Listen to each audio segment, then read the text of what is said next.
mudanayaal iyo marwooyin dadka Soomaaliyeed waa dad walaah oo aan kala maarmin waana soo dhaweynayaa hadalkii walaalkay madaxweynaha Soomaaliland mudane Muuse Biixi uu ka aqbalay inaan dib u bilaawno wada hadaladeennii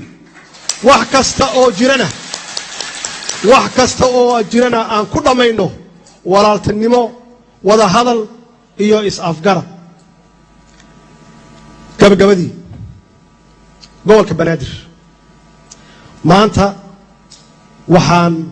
labada aqal ee baarlamaanka federaalka Soomaaliyeed aan u jeedinayaa codsi madaxweyne oo aan rajeynayo inaad iga aqbashaan aad igu taageertaan iguna sharaftaan si aan u muujino tixgelinta iyo qadarinta aan u hayno caasimadda Muqdisho oo aanu wada jecelnahay oo aanu si gaara meel gaara iga taala oo aan ku dhashay oo aan luqluq u aqaano oo aan ku koray fadlan igu raaca in aqalka sare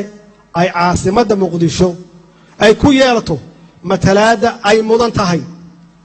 ayna muraayad uga wada noqoto dhammaan shacabka Soomaaliyeed mar kale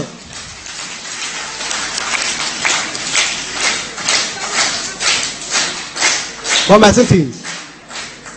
mar kale waxaan ummadda Soomaaliyeed meel kasta oo ay joogaan aan ugu baaqayaa inay ka qayb qaataan dib u dhiska dib u heshiisiinta nabadgelyada dalka horumarinta dhaqaalaha dib u dhiska adeegyada bulshada sida iskuulada iyo xarumaha caafimaadka dib u dhiska kaabayaasha dhaqaalaha sida dhismayaasha dawladda ama wadooyinka dekadaha iyo tan hadda aad wadaan oo muhiimka ah sidii aan u hirgelin lahayn doorashooyinka soo socda waxaana idinku dardargelinayaa ama idinku dardaarmayaa inaan ka difaacno dalkeenna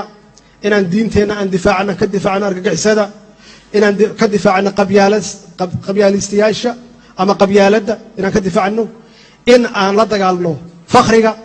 waa saddexda cudur ee dilaaga u ah dowladnimada Soomaaliyeed iyo qaranka Soomaaliyeed waxaan si rasmi ah aan ugu dhawaaqayaa